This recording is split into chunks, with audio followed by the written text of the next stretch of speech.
अपने ही चंचल मन को अपने ही बस में करने की दृष्टि से साधना करते करते आज 632 दिन हो गए। तारीख 30 जुलाई सन 2023।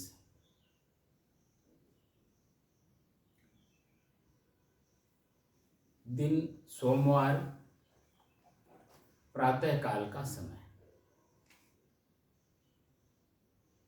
31 जुलाई। 31 जुलाई। आज 30 जुलाई। 31 जुलाई नहीं, देख लो। आज अच्छा हाँ, आज 31 जुलाई। 31 जुलाई सन 2023। 30 कल था, ठीक है।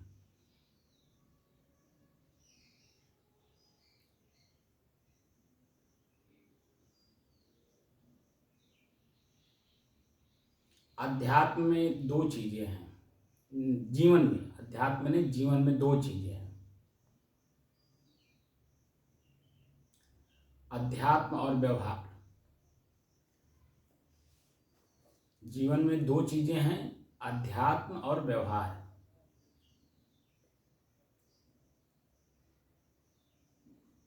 मैं कौन हूं को जानने के लिए, मैं कौन हूं को जानने की दृष्टि से हमारे ऋषियों ने जो खोज किया है, उस खोज में 8 अंग दिया। योग के 8 अंग: यम, नियम, आसन, प्राणायाम, प्रत्याहार, धारणा, ध्यान, समाधि। अब इसमें कितने व्यवहारिक हैं और कितने आध्यात्मिक हैं?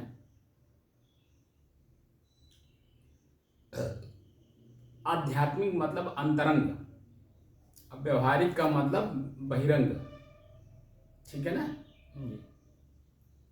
आध्यात्मिक का मतलब अंतरंग और व्यवहारिक का मतलब बहिरंग, बाहर का अंग जो शरीर से संबंधित है। अंतरंग का मतलब जो मन से संबंधित है, ठीक है ना। तो यम, नियम, आसन, प्राणायाम, प्रत्याहार, ये 5 जो है ये बहिरंग है।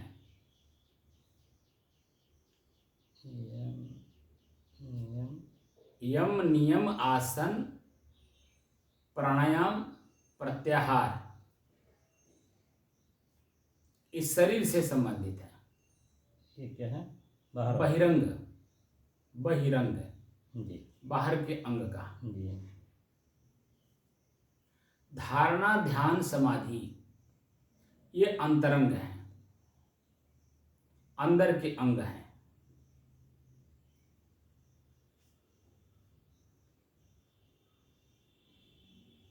आज हम इसी पे चर्चा करना चाहते हैं कि धारणा, ध्यान, समाधि ये 3 शब्द क्या हैं, कहाँ कहाँ लागू होते हैं, कैसे लागू होते हैं और इसका प्रतिफल क्या मिलता है, ठीक है ना जी। इसी पे हम चर्चा करना चाहते हैं। और ध्यान पूर्वक इसको सुनिएगा। जहाँ बात समझ में ना आए उसे वहाँ पे तुरंत रोक करके समझ लीजिएगा। ये मत सोचिएगा कि ये बोल रहे हैं तो इसके बीच में क्या बोलें, क्योंकि जो बातें जहाँ समझ में नहीं आती हैं, ठीक है, वहाँ रुक करके समझ लेने से आगे बढ़ने में आसानी होती है। आगे बढ़ जाने के बाद उसे समझने में दिक्कत होती है, क्योंकि बीच की जो दूरी रह जाती है वो, क्योंकि मन तो उसी पे अटक जाता है ना, बाद वाली बातें स्मृति में नहीं रहती, ख्याल में नहीं रहता है। इसलिए कोई भी बात समझ में जहाँ नहीं आएगा उसे तुरंत वहीं पूछ लीजिएगा। और ये मैं सभी साधकों के लिए कह रहा हूँ, मत ये समझिएगा कि एक साधक यहाँ बैठे हैं तो इन्हीं के लिए कह रहा हूँ। ये वीडियो जो मैं बना रहा हूँ, इस देखने वाले, सुनने वाले और इस पर अमल करने वाले सभी साधकों के लिए ये बात मैं आप लोगों के सामने प्रस्तुत कर रहा हूँ। ये जो अंतरंग और बहिरंग यानी व्यवहारिक और पारमार्थिक जो चीज़ें हैं, पारमार्थिक का मतलब होता है परम अर्थ में, परम माने श्रेष्ठ, अर्थ माने प्रयोजन, ठीक है ना। हमारा जो मुख्य प्रयोजन क्या है, मैं कौन हूँ। अध्यात्म का मुख्य प्रयोजन है मैं कौन हूँ। एक प्रश्न का उत्तर ढूंढने के लिए हमारे ऋषियों ने पूरा जीवन लगा दिया। जब पाया, देखा, जाना और उसमें स्थित हो गए, वही बातें फिर स्थित होने में, वो भी प्राण होने के बाद, मजबूत होने के बाद, तब उन्होंने कलम उठाई और लेखनी के रूप में हम लोगों के सामने वह दे गए कि मैं ऐसे ऐसे अपने को जाना, ठीक है ना जी। उसी बात को मैं यहाँ उद्धृत करता हूँ, क्योंकि जो ऋषि हैं वो क्रम से हमको उस चीज़ें देते हैं, और जो ये बीच के लोग हैं ये अधूरी बात बोलते हैं, बात कुछ समझ में नहीं आती। तो अधूरी बात मैं करना नहीं चाहता। ऋषि परंपरा का होने के नाते मेरा कर्तव्य बनता है कि हम आपको भी सीढ़ी से छत पर ले चलें, ताकि छत का आनंद आनंद पूर्वक लें, छत का आनंद आनंद पूर्वक लें, उसका उपभोग करें। तो जानकारी क्या करना है हमें, धारणा, ध्यान, समाधि, अंतरंग चीजों को हमें जानना है, ठीक है ना।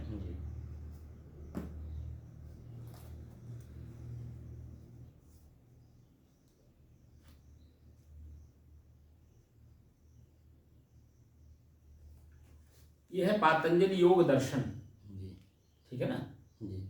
पातंजलि योग दर्शन विभूति पाद है, तृतीय पाद है विभूति पाद। हम इधर जो बहिरंग हैं, समाधि पाद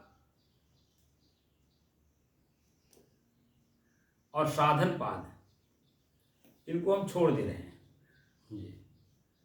हम सीधे सीधे, क्योंकि मैं यहाँ योगासन प्राणायाम तो मैं कराता नहीं, इसीलिए मेरा कर्तव्य बनता है कि मैं सीधे सीधे आपको वहीं ले चलूं जो मेरा लक्ष्य है। लक्ष्य यही है कि मैं कौन हूं।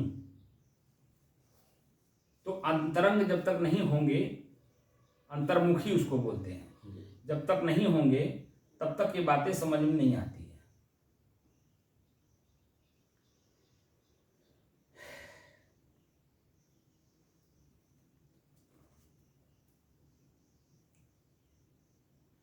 वेणु वादन परो निजे जने, शंख वादन परश्च दुर्जने, सज्जना वन परो जनार्दन, सोस्तु मे मनसि नंदन नंदन। यह प्राच्य पाश्चात्य विचारधारा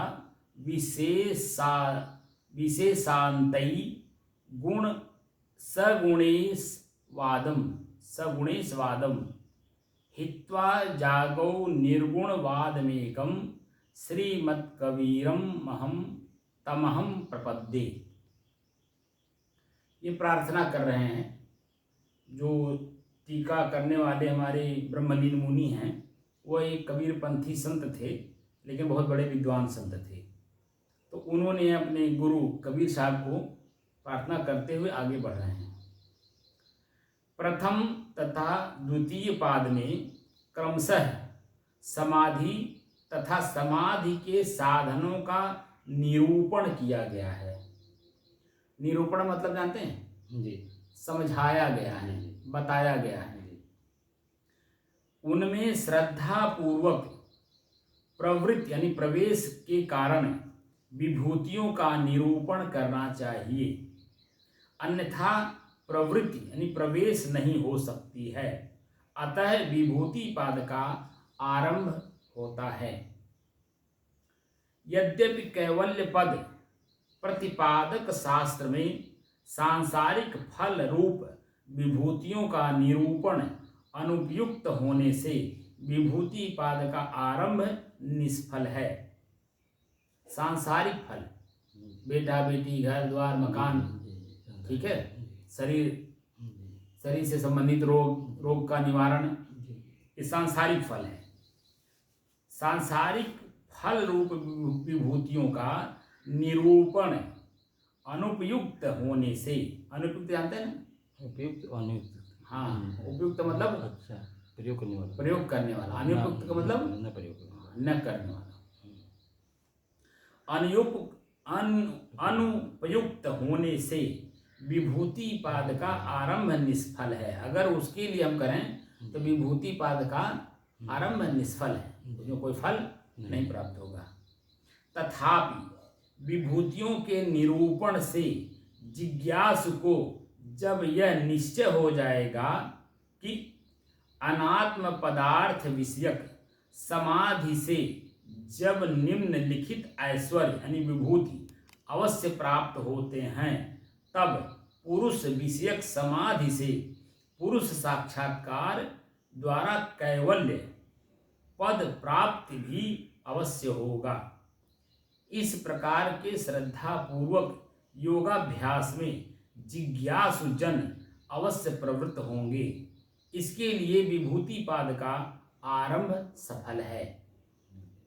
जो योगासन कराते हैं, प्राणायाम कराते हैं, क्रिया योग कराते हैं, जिज्ञासुओं का मन उसी में उलझ जाता है, क्योंकि वह आगे की बात प्रवृत्त नहीं कराते हैं। आगे की बात उनको नहीं बताते कि ये योगासन ही महत्वपूर्ण नहीं है, ये प्राणायाम ही महत्वपूर्ण नहीं है, ये क्रिया योग ही महत्वपूर्ण नहीं है, इसके आगे भी कुछ हमें चलना है। लेकिन ये कि रास्ते का ये साधन है, स्टॉप है, इसलिए इनको भी देखते चलो। शुरुआत यहीं से करनी है। यम यानी लक्ष्य। लक्ष्य क्या है? मैं कौन हूँ, ठीक है ना। विभूति नाम ऐश्वर्य का है। विभूति किसे कहते हैं? ऐश्वर्य को। विभूति नाम ऐश्वर्य, जिसको योग सिद्धि कहते हैं। योग में प्रवृत्त होने के बाद जो विभूतियां माने ऐश्वर्य प्राप्त होती हैं, उसे ऐश्वर्य कहते हैं। विभूति नाम ऐश्वर्य का है, जिसको योग सिद्धि कहते हैं, जिसके बल से प्राणीगत अभिप्राय का ज्ञान होता है। जिसके बल से प्राणीगत मतलब प्रत्येक प्राणियों का ज्ञान होता है, जीवों का ज्ञान होता है। प्राणी मतलब जीवों का ज्ञान होता है। कुछ लिखना है? कुछ रह गया क्या? नहीं लिखे। अच्छा। पशु पक्षी आदि निखिल प्राणियों की वाणी समझी जाती है। बैठे बैठे ही अंगुली से चंद्र सूर्यादि का स्पर्श होता है। जल के समान पृथ्वी में गोता लगाया जाता है एवं पृथ्वी के समान जल पर गमन किया जाता है, यानी चला जाता है। ये सब सिद्धियां मिलती हैं जब योग में, जब आप अंतरंग वृत्तियों में जाते हैं, धारणा ध्यान समाधि में, तो ये चीजें बीच में आपको सिद्धि के रूप में मिलती हैं। सिद्धि मतलब फल प्राप्त होना, ठीक है। लेकिन रुकना नहीं है, क्योंकि ये चीजें भी बाधक हैं, ये आगे सब बताया जाएगा। जल के समान पृथ्वी में गोता लगाया जाता है एवं पृथ्वी के समान जल पर गमन किया जाता है इत्यादि, माने अनेकों चीजें हैं। त्रयमेकत्र संयमः, त्रयमेकत्र संयमः एक सूत्र है। क्या है?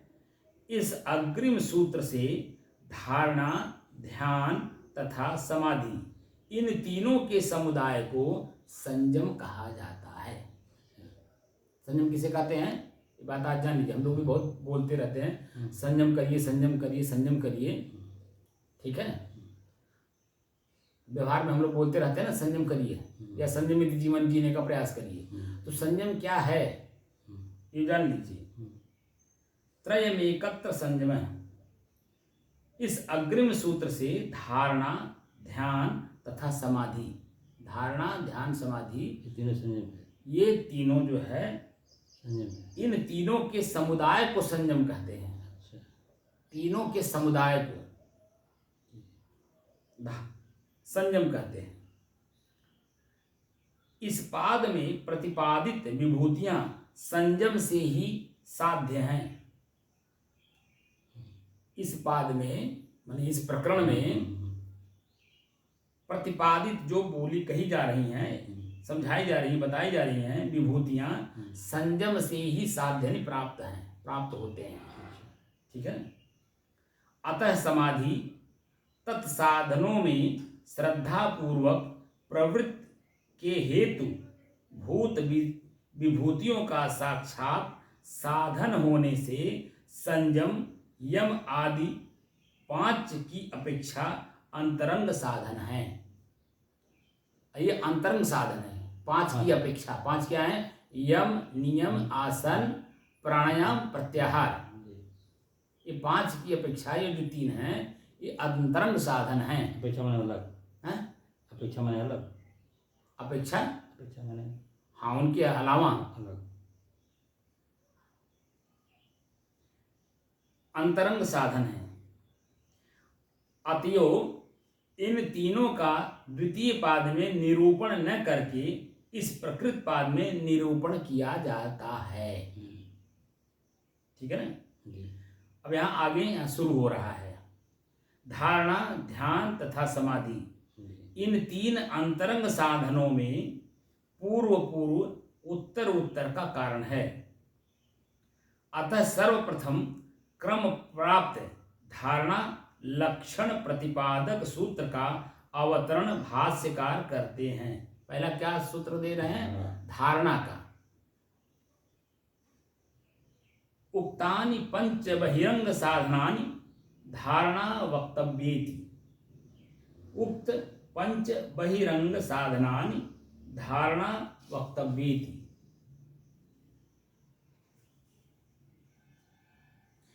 जो पतंजलि का सूत्र है धारणा में, वो पहला है देश बंधस चित्तस्य धारणा। ये सूत्र है। ठीक है। अब इसी को व्याख्या करनी है। देश बंधस चित्तस्य धारणा। पंच बहिरंग साधनानि उक्तानि यम, नियम, आसन, प्राणायाम तथा प्रत्याहार ये 5 योग के जो बहिरंग साधन हैं उनके लक्षण कहे गए। अब धारणाम वक्तव्याम, धारणा जो है उसके बारे में बताया जा रहा है। धारणा का लक्षण कहना चाहिए। अतः सूत्रकार धारणा का लक्षण करते हैं। क्या कहते हैं? देश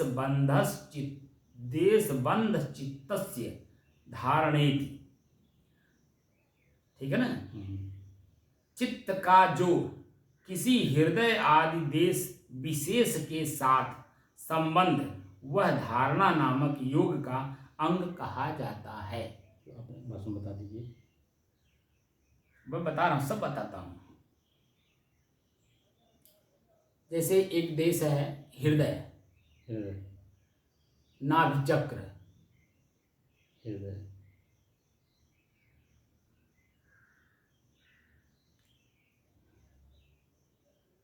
नाभि चक्र हो गया। हृदय में नाभि चक्र, नाभि चक्र में हृदय कमल में, दूसरा हृदय कमल में, एक हृदय नाभि चक्र में, नाभि चक्र, पहला नाभि चक्र हो गया ना। नाभि चक्र। दूसरा है हृदय पुंडरी की। पुंडरी मतलब वो कहते हैं हृदय कमल में, हृदय कुंडली कमल, हृदय कमल, कमल में।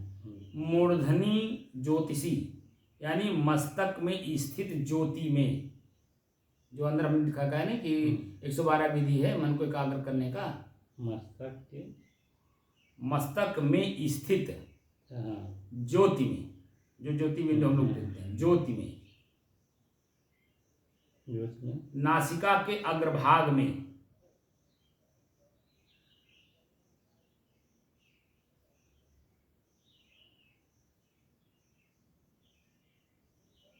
नासिका के अग्रभाग में, जिह्वा के अग्रभाग में तथा तालु आदि प्रदेश।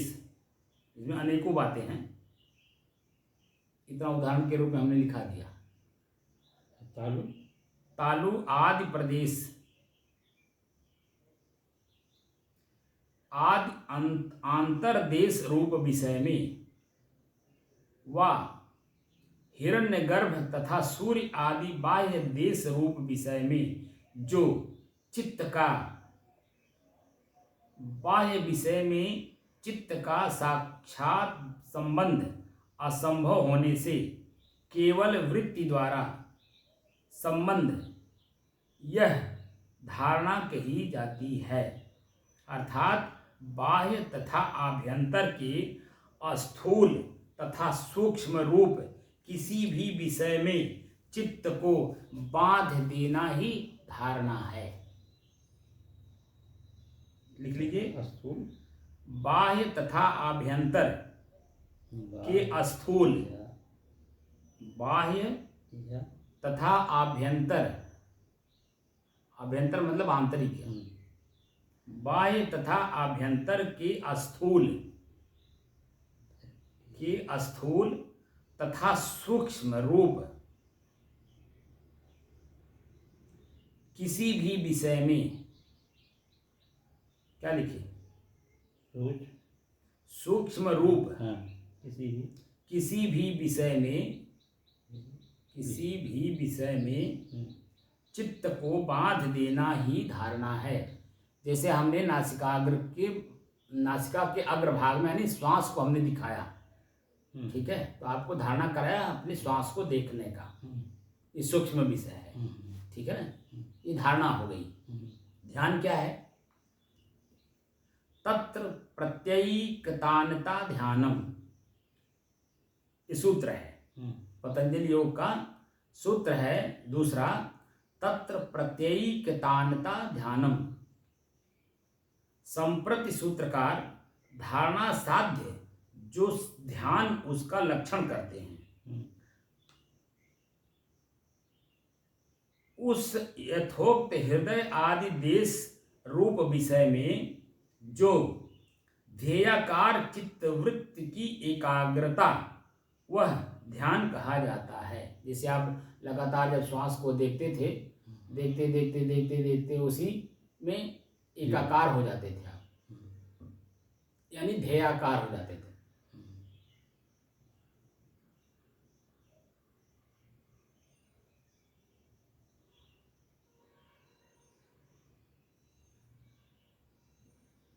इसी को ध्यान कहा जाता है। उसी में ध्येयाकार हो जाना, ध्येय में ध्येयाकार हो जाना ध्यान है। ध्येय मैंने जो बनाया गया, धारणा जो बनाई गई, उसी धारणा में जब लीन हो जाया जाता है तो उसे ध्यान कहा जाता है। एकाकार हो जाना, एकाकार हो जाना।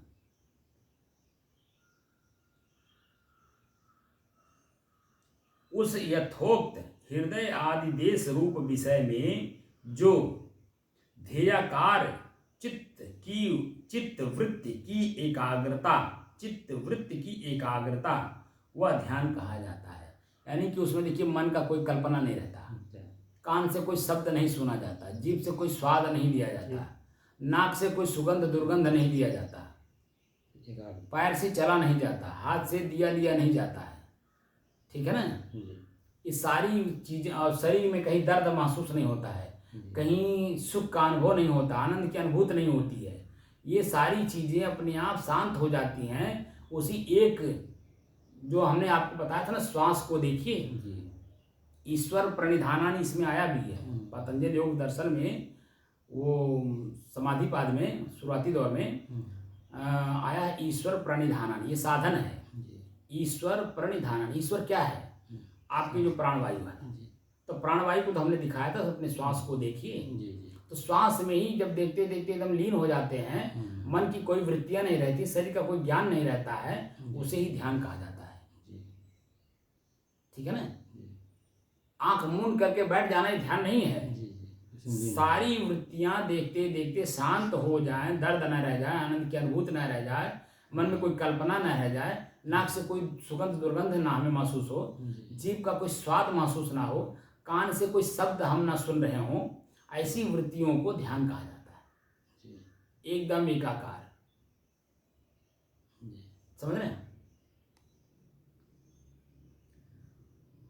अर्थात धारणा काल में जिस नाभि चक्र आदि देश में चित्त वृत्ति को लगाया हो, उसी देश में चित्त वृत्ति का एकाग्रता को प्राप्त हो जाना ध्यान कहा जाता है। जैसे ध्यान आप श्वास में लगाए, हमने और कहीं नहीं लगवाया, ना नाभि चक्र में लगाया, ना हृदय कमल में लगाया, ना आपके ज्योति प्रकाश में लगाया, ना ज्योति में लगाया, कहीं नहीं लगाया, खाली श्वास में लगाया। ठीक है, श्वास को देखते देखते सारी चीजें जब एकदम आपकी 612 दिन तक लगातार हमने आपके श्वास को दिखाया, उसमें सारी कल्पनाएं आपकी खत्म हो गई कि नहीं? एक भी कोई विषय नहीं रह गई। जब उसमें परिपक्व हो गए तब मैं आगे आपको त्राटक मुद्रा करा रहा हूं। उसे देखते देखते देखते उसी में जब ध्येयाकार हो जाएंगे,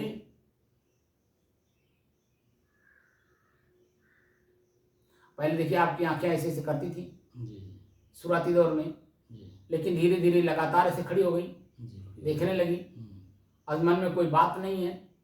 इसी को ध्यान कहा जाता है। लगातार अब 10 मिनट तक आपका आंख की पलकें गिरती नहीं है, लगातार इसी को ध्यान कहते हैं। अब मन में कोई कल्पना नहीं है, शरीर से कोई क्रिया नहीं हो रही है, सिर्फ आंख खाली खुला होकर के सामने दृश्य को देख रहा है बस। और दृश्य भी ओझल हो जाता है देखते देखते, ओझल हो जाता है ना, अपने आप हो जाता है।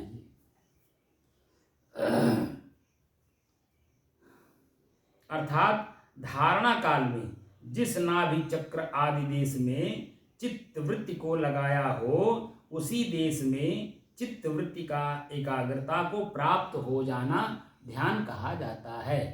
समझ बात आ गई?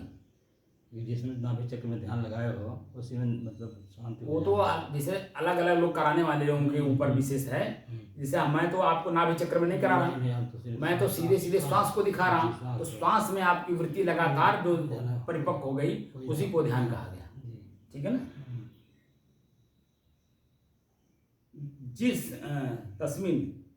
जिस ध्येय के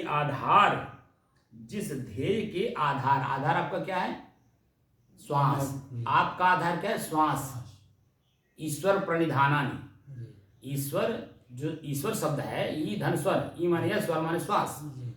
ठीक है, स्वर माने ध्वनि भी होता है जो ओम शब्द का उच्चारण कराता है। तो ओम शब्द हमें यहाँ लेना नहीं है, ध्वनि हो गया ना, आवाज हो गई, शब्द हो गया, तो हमें उसको लेना नहीं है, हमको सिर्फ श्वास को लेना है। हमारा साधन क्या है? श्वास।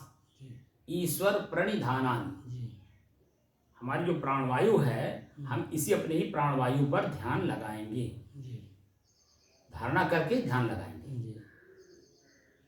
जिस ध्येय के आधार रूप देश में पूर्वोक्त धारणा द्वारा चित्त वृत्ति को लगाया होवे, उसी ध्येय के आधार रूप देश में जो ध्येय रूप अवलंबन में चित्त वृत्ति की एकाग्रता अर्थात विजातीय वृत्ति से रहित मतलब अलग होना। ठीक है, विजातीय माने आँख कान नाक सबका जो विषय है उससे अलग है। विजातीय वृत्ति से रहित सजातीय वृत्ति का निरंतर प्रवाह। सिर्फ श्वास जो सजातीय हमारा क्या है? श्वास। हम लोग जो ध्यान लगा रहे हैं वो सिर्फ श्वास में, तो सजातीय हमारा क्या होगा? श्वास। उसी पर सजातीय वृत्ति का निरंतर प्रवाह, उसी पे लगातार प्रवाह मतलब लगातार। हम श्वास को जब देखने लगते हैं तब बाकी बातें छूट जाती है, सब छूट जाती है ना। इसका अभ्यास हो गया। वह ध्यान कहा जाता है। लगातार जो प्रवाह हो रहा है वही हमारा ध्यान लग रहा है लगातार, क्योंकि मन में कोई कल्पना नहीं है, शरीर में कोई दर्द और आनंद की अनुभूति नहीं हो रही है। ठीक है, मन में कोई कल्पना नहीं है पीछे का, इसमें आत्मग्लानि हो रही हो, पीड़ा हो रही हो, कुछ नहीं, एकदम बिल्कुल एक लगातार अपने श्वास को हम देख रहे हैं, उसी को ध्यान कहा जाता है। अर्थात अन्य विषयक वृत्ति के व्यवधान से रहित जो केवल ध्येय विषयक वृत्ति की स्थिति, वह ध्यान कहा जाता है। हम सिर्फ श्वास को देख रहे हैं, बाकी किसी ना आँख के दृश्य को देख रहे हैं, ना कान के दृश्य को सुन रहे हैं, जी। कुछ भी नहीं, शरीर का ज्ञान भी नहीं है, सिर्फ एक चीज का ज्ञान है, मेरा श्वास। बात समझा गई? जी जी कितनी ऊंची बात हमारे ग्रंथों में लिखी हुई है। जी हमारी उतनी ऊंचाई नहीं, जी साधना नहीं, इसलिए हम इस बात को समझ नहीं पा रहे। और सब कुछ ही है हमारे सामने ही है, हम कर भी रहे हैं, लेकिन जानकारी बिना। यद्यपि सूत्रकार तथा भाष्यकार ने नाभि चक्र आदि देश विषयक धारणा ध्यान कहा है, तथापि उक्त देश रूप अधिकरण में परमेश्वर आदि ध्येय विषयक धारणा ध्यान में दोनों महर्षियों का तात्पर्य समझना चाहिए। परम आत्मा, आत्मा माने स्वयं, परम माने श्रेष्ठ। सारी वृत्तियां हमारी जब एकदम बिल्कुल स्थिर हो जाती हैं, तब परम अर्थ में आता है, परमात्मा में। परम ईश्वर है ना, परम ईश्वर, परमेश्वर का जब संधि विच्छेद करेंगे, परम धन ईश्वर,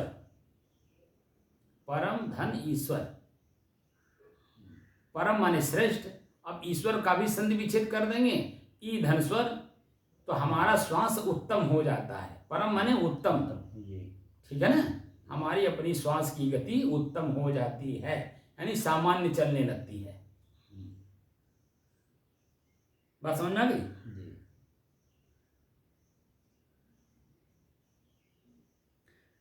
उस देश का ध्यान नहीं करना चाहिए, किंतु उस देश में स्थित परमेश्वर आदि ध्येय का ध्यान करना चाहिए। यद्यो गरुड़ पुराण के अनुसार प्राणायामई 10 भीर्यावत् काल कृतौ भवेत्, स तावत् काल पर्यंतम मनो ब्रह्मणि धारयेत।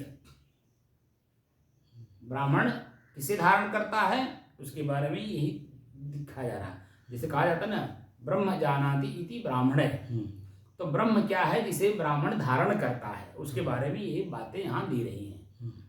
ठीक है, खाली कह देने से मैं साधु नहीं हो गया।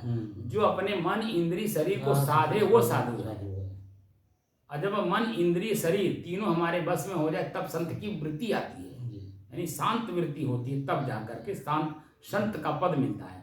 ऐसे ब्राह्मण हम आप सभी लोग उस कार्य को करें जिससे हम ब्राह्मण बने। जो ब्राह्मण आज है वो कल का कमाई उसका है, तब आज ब्राह्मण है। लेकिन आज खाली ब्रह्म कह देने से, ब्राह्मण कह देने से तो हम ब्राह्मण हो नहीं गए। हम उस कर्म को भी करते चलें, उसके आगे का भी हम चलें, तब जाकर के होगा। तो गरुड़ पुराण के अनुसार प्राणायामई 10 भीर्यावत् काल कृतौ भवेत्, स तावत् काल पर्यंतम मनो ब्रह्मणि धारयेत।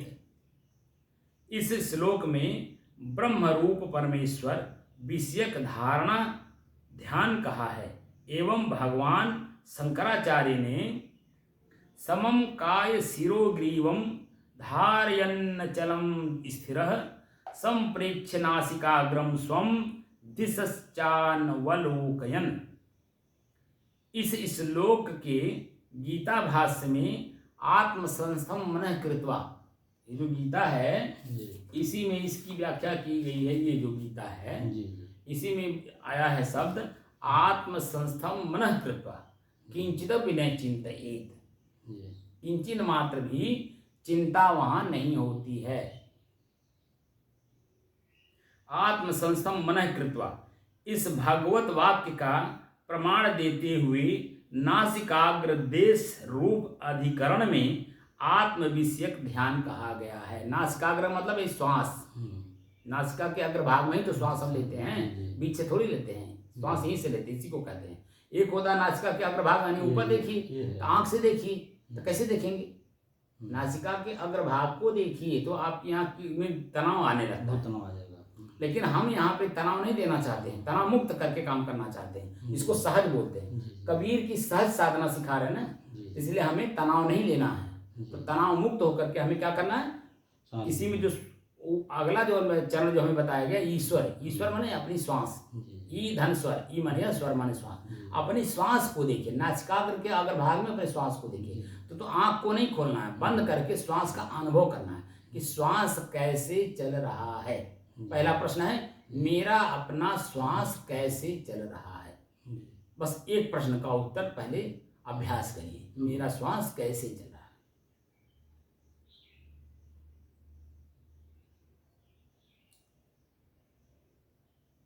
इस श्लोक के गीता भाष्य में आत्मसंस्थम मनः कृत्वा इस भगवत वाक्य का प्रमाण देते हुए नासिकाग्र देश रूप अधिकरण में आत्म विषयक ध्यान कहा है। अतः उक्त देश का नहीं किंतु उक्त देश में, उक्त देश का नहीं किंतु उक्त देश में चित्त वृत्ति को स्थिर करके शास्त्र उक्त स्वाभिमत ध्येय का ध्यान करना चाहिए, यह सिद्ध हुआ। यानी श्वास को ही लगातार देखते रहने से जो उसे ध्यान कहते हैं। दूसरा है तत्र प्रत्ययिकतानता ध्यानम। पहला तो हो गया धारणा, दूसरा हो गया ध्यान, ठीक है। अब आ गए तीसरे में तदेवार्थ मात्र निर्भासम स्वरूप शून्यमेव समाधि। तदेवार्थ मात्र निर्भासम स्वरूप शून्यमेव समाधि। क्या कह रहे हैं? संप्रति सूत्रकार क्रम प्राप्त ध्यान साध्य समाधि का लक्षण करते हैं। तीसरा जो है आंतरिक चीजें, अब उसकी चर्चा करते हैं। क्या करते हैं? सूत्र पहले बता दिए। वही पूर्वोक्त ध्यान जब, जो पहले आप श्वास को देख रहे थे उसकी बात कर रहे हैं, वही पूर्वोक्त ध्यान जब ध्येय रूप, ध्येय स्वरूप मात्र का प्रकाशक एवं अपने ध्यानाकार रूप से रहित के जैसा हो जाता है, रहित के जैसा हो जाता है, यानी श्वास को देखना भी बंद हो जाता है। ठीक है ना? जो अन्य चीजें बताए हैं वह भी दृश्य भी खत्म जब हो जाता है, रहित मतलब खत्म हो जाना, रहित के जैसा हो जाता है, तब समाधि कहा जाता है। यानी हम श्वास को आंख बंद करके देख रहे हैं, श्वास को देखते देखते ध्येयाकार हुआ, ध्यानाकार हुआ, धारणा बनाई हमने, धारणा बनाई श्वास को देखना, श्वास को देखते देखते ध्येयाकार हो गए, वो हो गई ध्यान, ठीक है, उसी में लीन हो गए। अब वह जो रूप उसी में लीन जो हो गए, लीन हो जाने को उसी को समाधि कहते हैं। यानी श्वास का भी ज्ञान नहीं रह जाता है कि मैं श्वास को देख रहा हूं, यह स्थिति खत्म हो जाती है। श्वास को देखना भी बंद हो जाता है अपने आप। जो स्थिति बचती है उसी को समाधि कहते हैं। ठीक है ना? भाव यह है कि ध्यान काल में चित्तवृत्ति तथा चित्तवृत्ति का विषय, क्या तीन चीजें हैं? ध्यान काल में चित्तवृत्ति तथा चित्तवृत्ति का विषय, इन चित्तवृत्ति तथा चित्तवृत्ति का विषय, चित्तवृत्ति तथा चित्तवृत्ति का विषय, इन तीनों के समुदाय को त्रिपुटी कहते हैं। त्रिपुटी किसे कहते हैं, ये प्रश्न है। त्रिपुटी किसे कहते हैं?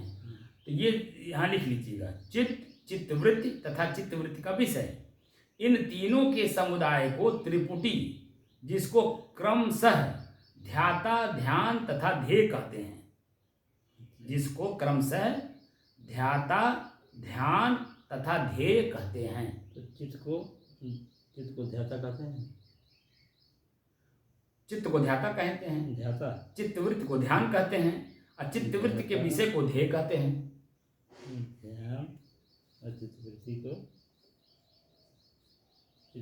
का विषय को क्या कहते हैं? ध्याता, ध्येय तथा ध्येय। चित्तवृत्ति का जो विषय है उसको ध्येय कहते हैं। चित्तवृत्ति का जो विषय है उसको ध्येय कहते हैं। हाँ, उसको ध्येय कहते हैं। उसका भान होता है, परंतु जब वही ध्यान अभ्यासवश अपनी ध्यानाकारता को त्याग कर केवल ध्येय रूप से स्थित होता हुआ प्रतिभासित होता है, तब समाधि कहा जाता है। ध्यान को छोड़ करके भाव यह है कि ध्यान काल में चित्तवृत्ति तथा चित्तवृत्ति का विषय, इन तीनों के समुदाय को त्रिपुटी कहते हैं, जिसको क्रमशः ध्याता, ध्यान तथा ध्येय कहते हैं। उसका भान होता है, परंतु जब वही ध्यान अभ्यासवश अपनी ध्यानाकारता को त्याग कर केवल ध्येय रूप से स्थित होता हुआ प्रतिभासित होता है, तब समाधि कहा जाता है। ध्येय में ध्येय रूप से स्थित होता हुआ प्रतिभासित होता है। भासित और प्रतिभासित दो शब्द हैं, ठीक है। भासित होता है मन से, अब भासना खत्म हो जाता है तो प्रतिभासित होता है।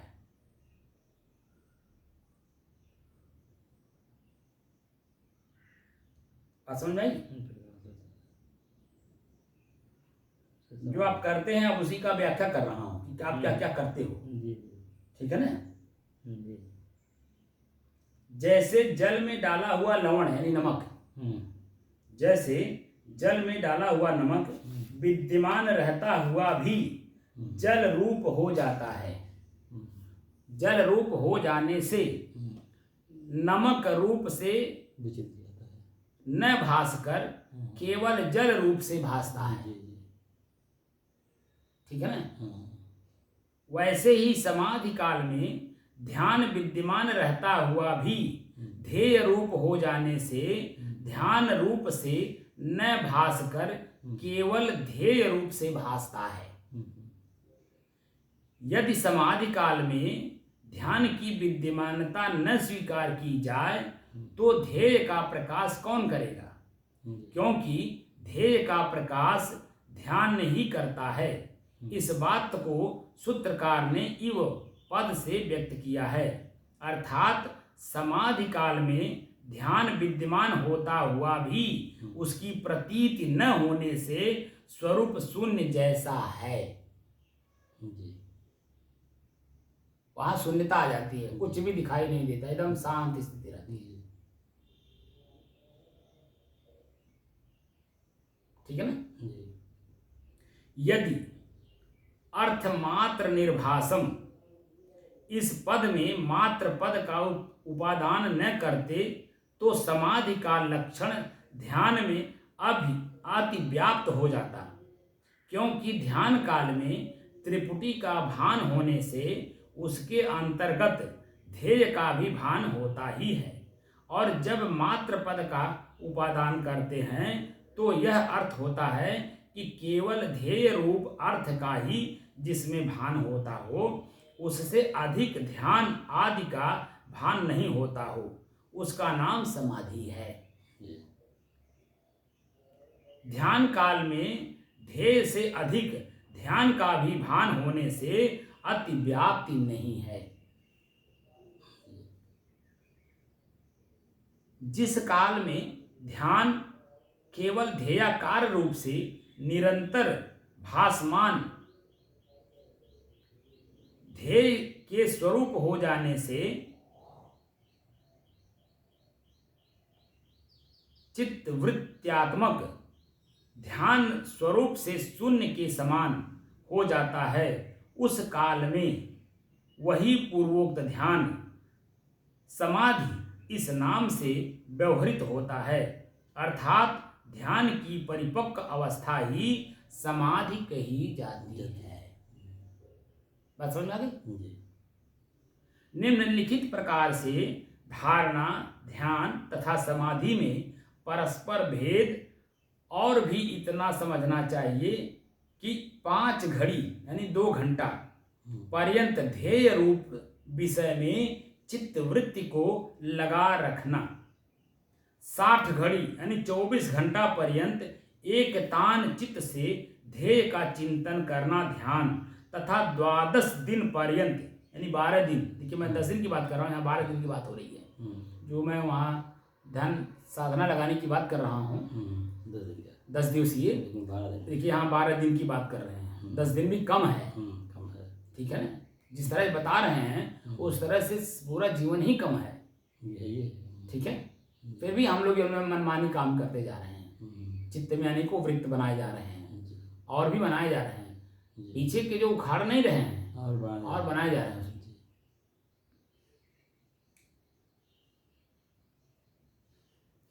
तथा 12 दिन पर्यंत, 12 माने 12 दिन पर्यंत निरंतर ध्यान को ध्येयाकार कर देना समाधि कही जाती है।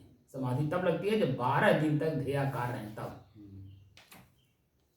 अभी तो आपके 2 घंटे भी नहीं ध्येयाकार हो रहे हैं, क्यों? यही बात स्कंद पुराण में भी कही गई है। धारणा पंचनाड़िका ध्यानम स्यात् षष्ठीनाड़िकम दिन 12 के नैव समाधिर्भिधीयते, अर्थात 5 नाड़ी का यानी घटिका काल पर्यंत चित्तवृत्ति की स्थिति धारणा, 60 नाड़ी का काल पर्यंत चित्तवृत्ति की स्थिति ध्यान तथा 12 दिन पर्यंत चित्तवृत्ति की स्थिति समाधि कही जाती है। 12 दिन में 12 दिन तक लगातार एकदम।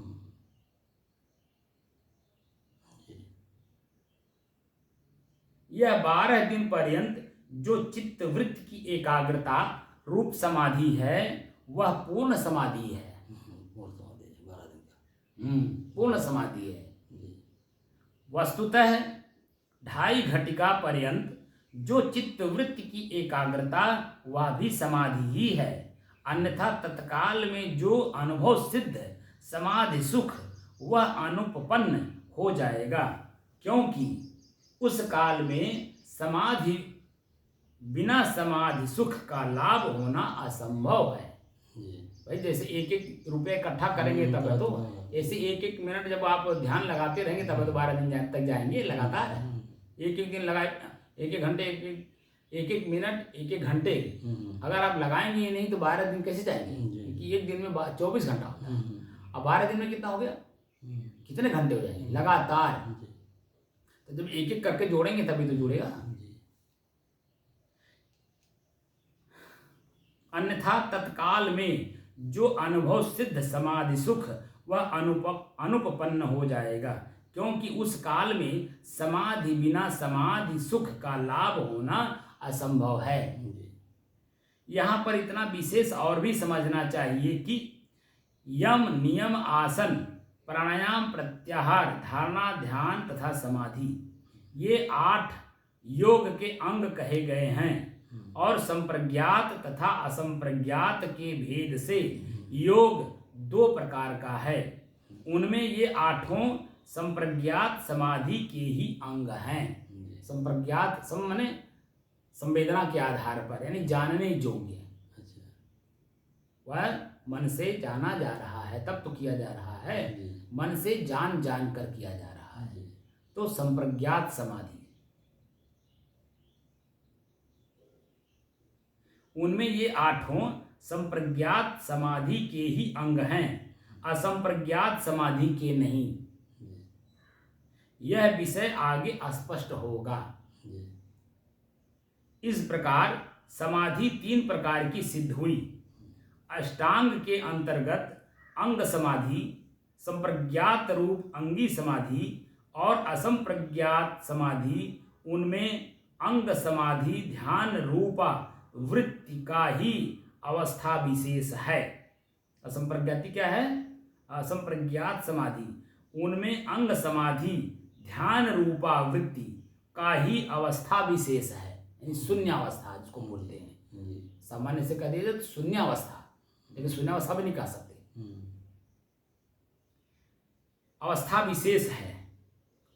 क्योंकि अहम चिंतयामि देवम इस ध्यान रूप वृत्ति के ध्याता, ध्यान तथा ध्येय रूप त्रिपुटी विषय है। और अंग समाधि का केवल ध्येय मात्र विषय है। इतना ही इन दोनों में भेद है। अतयो यह अंग समाधि ध्यान का हो अवस्था विशेष होने से तथा मुख्य संप्रज्ञात समाधि का अंग होने से इनकी समाधि कोटि में गणना न कर संप्रज्ञात असंप्रज्ञात दो प्रकार की ही समाधि माना है। संप्रज्ञात संप्रज्ञात संप्रज्ञात ज्ञानी वाला ज्ञान, संप्रज्ञात और असंप्रज्ञात दो प्रकार की ही समाधि माना है।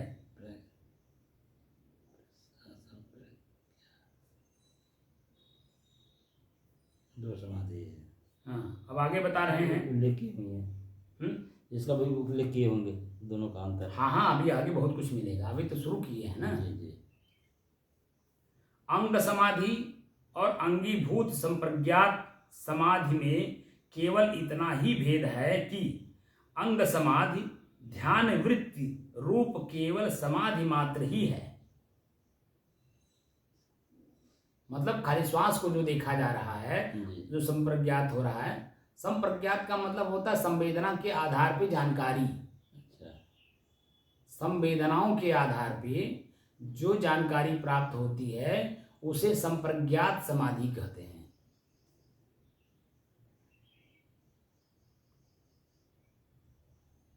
हो गया। और वो जो संवेदना भी खत्म हो जाती है, जो स्थिति बचती है, उसी को असंप्रज्ञात समाधि कहते हैं।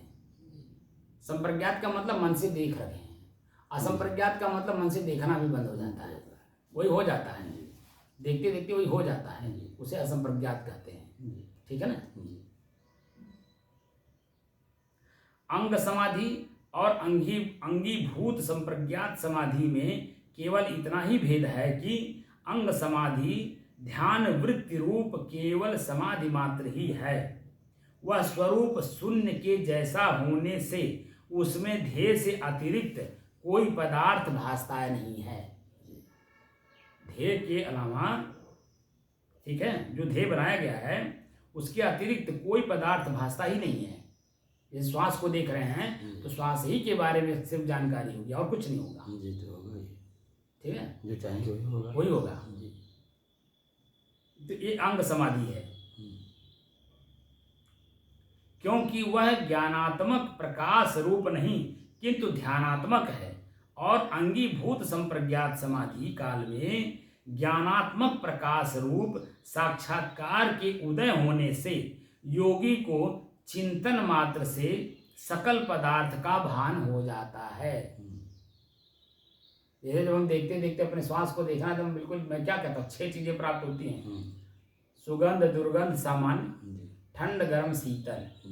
तो इन सभी का ज्ञान हो जाता है क्योंकि स्थिर चित्त है ना। तो जब जो जिस समय, क्योंकि एक ही साथ कभी नहीं आएंगे, तो जिस समय में जो आ रहा है उसका ज्ञान करा देगा। दुर्गंध आ रहा तो दुर्गंध में नाक जो है बड़ी तेज कड़वी लगती है, लगती नहीं, छींक भी उसी में आती है, दर्द भी करने लगता है, उसको खुजलाने भी लगने लगते हैं हमको। ठीक है, तो वो स्थिति जो बनती है वो किसमें आता है? वह अंगीभूत संप्रज्ञात समाधि काल में ज्ञानात्मक प्रकाश रूप साक्षात्कार के उदय होने से जोगी को, जो योग से जुड़ गया, यानी अपने आप से जो जुड़ गया है, जोगी उसे कहते हैं जो अपने आप से जुड़ गया है। अपने आप से जुड़ गया है उसे जोगी कहते हैं। अंगीभूत संप्रज्ञात समाधि काल में ज्ञानात्मक प्रकाश रूप साक्षात्कार के उदय होने से जोगी को चिंतन मात्र से सकल पदार्थ का भान हो जाता। खाली चिंतन करता है तो सभी पदार्थों का ज्ञान उसको हो जाता है। एवं संप्रज्ञात तथा असंप्रज्ञात समाधि में इतना भेद है कि संप्रज्ञात समाधि में निखिल चित्त वृत्तियों का निरोध नहीं होता है। निखिल मतलब सभी प्रकार की, सभी प्रकार की चित्त वृत्तियों का निरोध माने निराई, यानी उखाड़ के नहीं फेंका जा सकता। उसे संप्रज्ञात समाधि कहते नहीं होता है, किंतु अनात्म विषयक अनर्थकारिणी वृत्तियों का ही निरोध होता है। यानी जिससे हमें कष्ट महसूस हो रहा हो उसका निराई होता है, जिससे हमें सुख का अनुभव हो रहा हो वो निराई नहीं हो पाती। और असंप्रज्ञात समाधि में निखिल चित्त वृत्तियों का निरोध हो जाता है, यानी उखड़ जाता है। ना वहाँ सुख का अनुभव होगा, ना दुख का, ना लाभ का अनुभव होगा, ना हानि का। तो ये तीन जो है हमने आपको, तीन सूत्रों का व्याख्या हमने आपको बता दिया, धारणा, ध्यान तथा समाधि। ठीक है।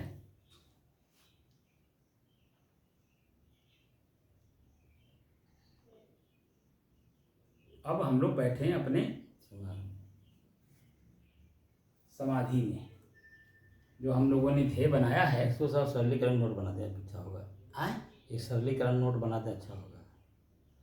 बना देंगे, वो भी बना देंगे, लेकिन अभी पहले तो जो काम कर रहे हैं उस काम को तो कर लिया जाए। सरलीकरण तो हो ही, सरलीकरण करने के लिए तो हम बैठे हैं, क्या के लिए बैठे हैं? सहज का मतलब ये होता है सरल करना। जो कठिन कार्य हो उसको सहज से सहज करके और उसको प्रयोग किया जाए, और प्रयोग करके लोगों को उसके बारे में बताया जाए ताकि वो भी उसका लाभ ले। जैसे हमें सरल करके हमारे गुरु जी ने बताया स्वरूपी स्थिति, बहुत सरल करके बताया।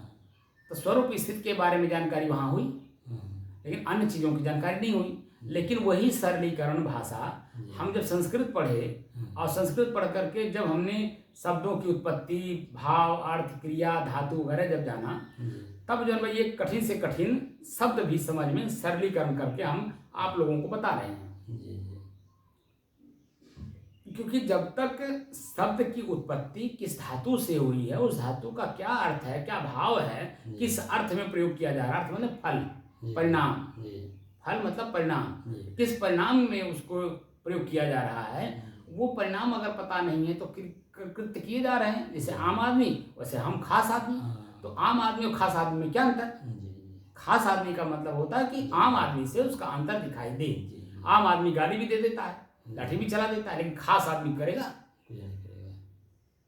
वो सतर्क रहेगा, सावधान रहेगा, मेरे से ना होने पावे, क्योंकि उसका परिणाम उसको क्या आने वाला है वो तो मुझे मालूम है। वही परिणाम मेरे भी साथ आएगा, इसीलिए मैं सावधान हूँ। मैं गाली नहीं दूंगा, मैं गाली सुन के सहन कर लूंगा, क्षमा कर दूंगा, लेकिन गाली नहीं दूंगा,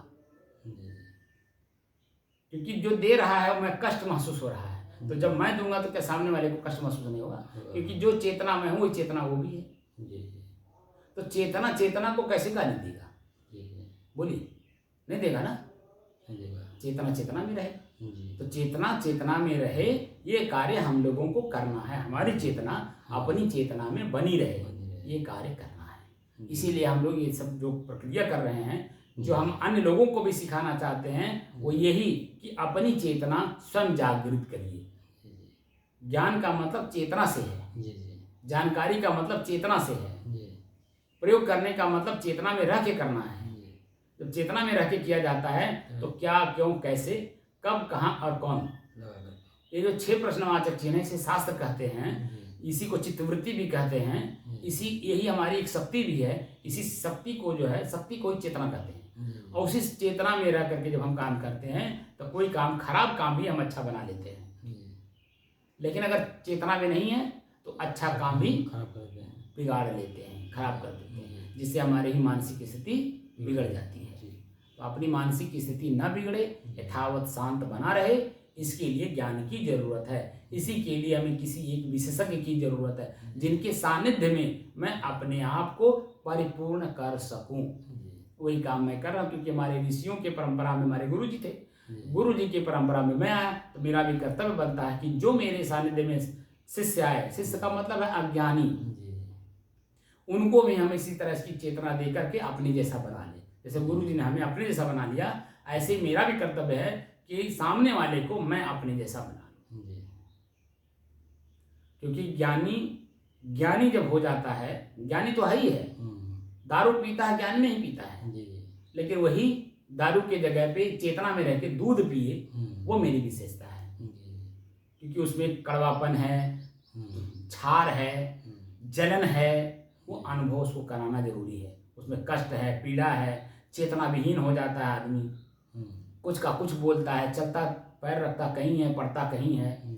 तरह तरह की चेतना उसको दे करके उससे उसको छुड़वा के दूध पिलवा दीजिए, ताकि वो चेतना में रहे, शरीर हिष्ट पुष्ट रहे, ताकतवर है।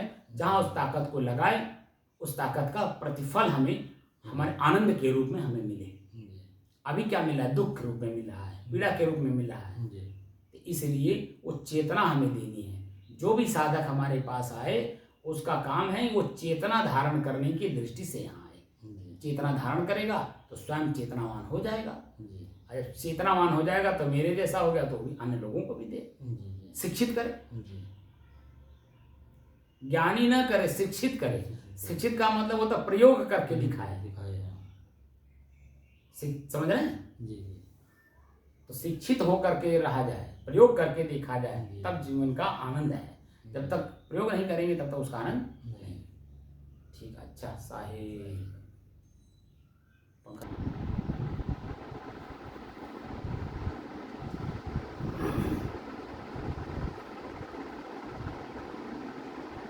तो जो आप ध्यान लगाते हैं उसकी कुछ बारीकियां समझ में आ गई? अभी तत्काल में तो नहीं समझ में आएगा, उसको 2-3 बार हम रिपीट कर देंगे तो वो समझ में बात आ जाएगी। ठीक है ना? क्योंकि कोई भी जानकारी जब प्रथम बार होती है तो उसमें आश्चर्य लगता है और समझ में पूरी नहीं आती है। लेकिन वही जब 2-4 बार हमारे सामने गुजरता है तो वह समझ में भी आ जाता है और प्रयोग करते हुए ध्यान भी रहता है कि हम क्या कर रहे हैं। और जानकारी हो गई। हाँ, शरीर की स्थिति होता है, जब पहले बता दें कुछ जानकारी नहीं, कोई जानकारी नहीं जानकारी है क्या स्वरूप। हाँ, स्व में स्थित ही स्वरूप स्थिति है। तो स्व में जैसे हम श्वास को देखते थे तो स्व में चले गए, साज हो गए, वही स्थिति स्थिति हो गई। देखिए पहले कठिन कार्य को सरल करना पड़ता है, तो कठिन को पहले कठिन कर लीजिए, कठिन को कठिन में प्रयोग कर लीजिए, फिर अपने आप को सरल हो जाएगा। तो सहज है वो कठिन को बिना प्रयोग के सहज होगा ही नहीं। इसलिए कठिन को कठिन में प्रयोग कर लीजिए, उसके बाद जब वो अभ्यास में आ जाएगा तो अपने आप सरल हो जाएगा। यही हमारे हम लोगों के जीवन में है। आपने अपने जीवन को अलग जगह में सरल बनाया है, जो हमारी चीज़ें कठिन लग रही हैं, और हमने अपनी चीज़ आपकी चीज़ों को त्याग कर दिया, और इस चीज़ को पाने के लिए हमने कठिन से कठिन तपस्या की। ठंडी गर्मी बरसात, भूख प्यास, मान अपमान, सुख दुख, ठीक है, नींद, हमने सब कुछ सहन कर दिया। मैंने अब आपसे बताएं कि 5-5 दिन, 6-6 दिन, 7-7 दिन, यहाँ तक कि 10-10 दिन बिना भोजन के रह लेना, तो भूख को जीतेंगे तब तो हम 12 दिन की जो बात कही जा रही लगातार, वो बातें तभी तो सिद्ध होगी। जो हमारी अपनी ही चीज़ें हमारे बस में नहीं हैं तो वो 12 दिन कैसे लगे? समाधि जो लगी है वो इतना आसान बात तो है नहीं। इसलिए अपनी ही चीज़ों को पहले जो कठिन लग रहे थे उसको आसान करिए, सरल करिए, धीरे धीरे होता है। धीरे धीरे करते करते, पहले वही था, चाय मैं जब पीता था तो चाय 8 बजे तक अगर न मिल जाए तो फिर खराई हो जाती थी, और खराई होने का मतलब इतना कष्ट देता था। हफ्ता दिन सर्दी जुकाम बुखार खांसी, ये 4 चीज़ें इतना तगड़ा हमको पकड़ती थी 1 हफ्ता तक, और वो परेशान कर देती थी। अब देखिए धीरे धीरे हमने जैसे जैसे चाय को छोड़ा, आज जब 5-6 साल हो गया, चाय जैसे जैसे छोड़ा वैसे वैसे जब हमारी जो खराई होती थी उसको भी हमने जीत लिया। अब तो मैं 3-3, 4-4 बजे तक नहीं ब्रश करता हूँ, नहीं चाय पीता हूँ, नहीं भोजन करता हूँ, खाली पानी पी के रह लेता हूँ। सुबह उठते ही लैट्रिन जाने के बाद लौट के आता हूँ, हाथ पैर धोता हूँ, भरपेट पानी पीता हूँ। लोग जाने के पहले पानी पीते हैं, प्रेशर बनाते हैं, मैं आने के बाद पीता हूँ। अब पीने के बाद 3 बजे तक रहता हूँ, कोई फर्क नहीं पड़ता। अकेला हूँ इसलिए देखिए हर चीज़ का अभ्यास कर रहा हूँ धीरे धीरे, क्योंकि चेतना में रह के कर रहा हूँ। लेकिन जैसे 1 से 2 होंगे वैसे जब मैं हमारी चेतना अपने काम की रही नहीं जाएगी, उसके काम की हो जाएगी। इसीलिए मैं अकेले पढ़ने, कैवल्य का मतलब होता है अकेले पढ़ने रह के तभी अभ्यास होता है। 1 से 2 हुए नहीं होगा। अरे आप अपने ही अंदर में देख लीजिए, 1 से 2 हो जाती थी मैं और मेरा मन, जब आपस में अंतर्द्वंद चलती है तो सही काम कहाँ होता है? कहीं कोई सही चिंतन होता है? मन अपनी तरफ खींचता है, मैं अपनी तरफ खींचता हूँ। मैं शांत रहना चाहता हूँ, वो कहता नहीं करने के बाद शांति मिलेगी, और हम कहते हैं न करने के पहले शांति रहे, करने के बाद उसका परिणाम आएगा। अब परिणाम किस रूप में आएगा तो होगा, लेकिन मन उसी में बार बार जाने देना चाहता है। इसीलिए देखिए अंतर्द्वंद में दो वृत्तियाँ आपस में बात करती हैं। आँख बंद करी तो एक यहाँ से आवाज़ आती है, यहाँ से आवाज़ आती है, तो ये दोनों आपस में झगड़ती हैं और ऐसा कंफ्यूज करती हैं कि मैं कंफ्यूज होता हूँ। समझे? इसलिए अपने आप को ही मुझे स्थिर करना है, तो स्थिरता के साथ साथ चलना होगा, तब स्थिर होगा। आँख को स्थिर करिए, कान को स्थिर कर लीजिए, जीभ मुंह बंद हो जाएगा तो जीभ में दोनों चीज़ें नहीं होगी, आवाज़ भी नहीं निकलेगा, स्वाद भी नहीं लेगा, मुँह बंद। ये तो यहाँ हो गए। हाथ भी बंद, हाथ को यूँ तरह बांध लीजिए, क्योंकि जब शरीर में कहीं खुजली होने लगती है, पहले तो खुजली थी नहीं, धीरे धीरे मालूम होने लगता, महसूस होने लगता है। अब महसूस होते होते इतना बढ़ जाता है समय सीमा के अनुसार कि पूरे शरीर में मालूम पड़ता खुजली हो गई है, तो बिना खुजलाए रहा नहीं जाएगा, ऐसा भाव होने लगता है। तो हम लोग क्या करते हैं, उंगली से खुजला देते हैं। खुजलाना भी नहीं है, बांध के रखना है हाथ को। यहाँ गीलापन महसूस हो रहा तो पोंछना भी नहीं है, बांध के रखना हाथ को, ताकि उसकी परिणाम जो आने वाला है उसे मैं देख सकूं। खुजली जब शुरू नहीं हुई थी तो भी तो मैं था, खुजली शुरू हुई एक जगह, धीरे धीरे बढ़ते बढ़ते बढ़ते बढ़ते बढ़ते बढ़ते बढ़ते पूरे शरीर में मालूम पड़ने लगता है। लेकिन वही जब आप नहीं खुजलाते हैं तो देखते हैं थोड़ी देर के बाद पता भी नहीं चलता है कि खुजली भी हुई थी। यह हमें प्राप्त होता है, यानी खुजली भी समाप्त अपने आप हो जाती है। वो मेरा मेहमान आया और चला गया, आया और चला गया, आया और चला गया। गीलापन महसूस हो रहा है, अपने आप सूख जाएगा, हवा चलेगा, हमें इसको पोंछने की जरूरत नहीं है। तो जब यहाँ पसीना नहीं था तब क्या अनुभव हो रहा था, पसीना हुआ तो गीलापन महसूस हुआ, गीलापन वही जब हवा पाया तो आनंद की अनुभूति देने लगा, शीतलता अनुभव कराने लगा, और वही जब हवा पा करके सूखने लगता है तब खिंचाव भी महसूस कराने लगता है। जब सूखने लगता है तो देखिए यहाँ फटने लगता है, वही तो खिंचाव है, और खिंचाव महसूस कराता है। लेकिन मैं ये कुछ हूँ नहीं, खाली देखना दृश्य के रूप में, और देखते देखते शून्य हो जाना है, यानी कोई भी वृत्ति हमारे शरीर में नहीं रह जाती है। तब जा करके ध्यान की वृत्ति आती है। तो अपनी धारणा पे यानी श्वास पे हमारा मन टिकने लगता है, धीरे धीरे वैसे ध्यान में ध्यानाकार हो जाता है, और ध्यानाकार वृत्ति ही आगे चल करके समाधि लगती है। समझ में? ये तीन बातें जो मैंने आज बताया है बहुत महत्वपूर्ण है। ये बातें आज मैंने इतनी दिन के बाद क्यों कहा, क्योंकि पहले अगर बताता तो ये बातें समझ में नहीं आती। अभी और जो बातें हम बताएंगे वो इसीलिए मैंने पहले नहीं बताई क्योंकि हमारी चित्त वृत्तियाँ बिखरी हुई थी, इतना बिखरी हुई थी कि मैं क्या कहूँ, तो आप शायद समझ सकते हैं। लेकिन अब आप जब चित्त वृत्तियाँ शांत हो गई हैं, कोई कल्पना नहीं है मन में, और कहीं हमारा चित्त वृत्तियों में किसी प्रकार का कोई सुख दुख का अनुभव भी नहीं है, तब जब हम उसे सुनेंगे और उसको लागू करेंगे तब हमें मालूम होगा कि हमारे जो ऋषि हैं बात कितनी पॉइंट की कह रहे हैं, लेकिन हमारी अपनी ही चित्त वृत्तियाँ इतनी चंचल हैं कि क्या बताएं। पानी सामने है, सामने पानी है, लेकिन काई जमी है, इसीलिए मैं अपनी त्रिखा लिए के लिए ही रह गया। इतना भी अकल नहीं आई कि उसके हम पूरा छान के फेंक दें, काई को छान के फेंक दें, निकाल कर और छान कर फेंक दें और थोड़ी देर उसको स्थिर होने दें, तो सारी काई उसी में नीचे बैठ जाएगी। जो ऊपर था वो सब छान के फेंक दिया आपने, तो काई से संबंधित जो मटेरियल उसमें रह गया पानी के साथ वो नीचे बैठ जाएगा, पानी अपने आप को स्वच्छ हो जाएगा। इतना सा काम करना है मुझे। उसके बाद दिन रात आप पीते रहिए, चाहे दिन में पीजिए, चाहे रात में पीजिए, चाहे आँख खोल के पीजिए, चाहे बंद करके पीजिए, क्या फ़र्क पड़ता है?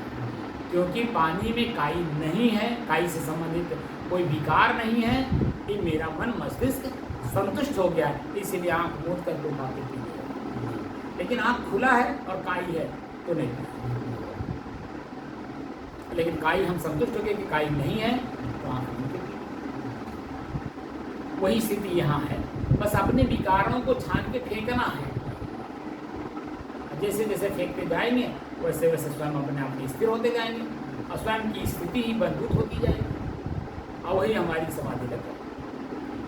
चंचलता हमारी खत्म होनी चाहिए।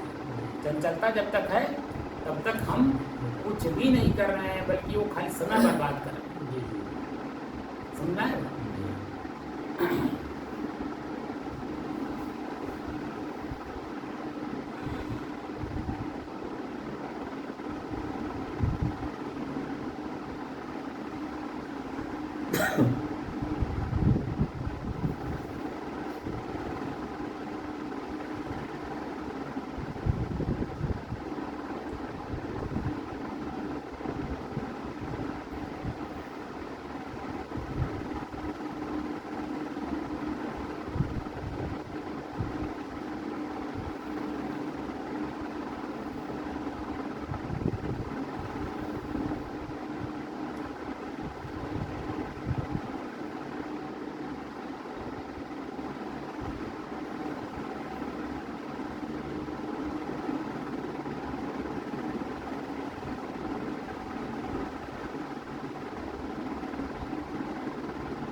ये अंग्रेजी में कहते हैं थ्योरी, हिंदी में कहते हैं जानकारी यानी ज्ञान प्राप्त करना।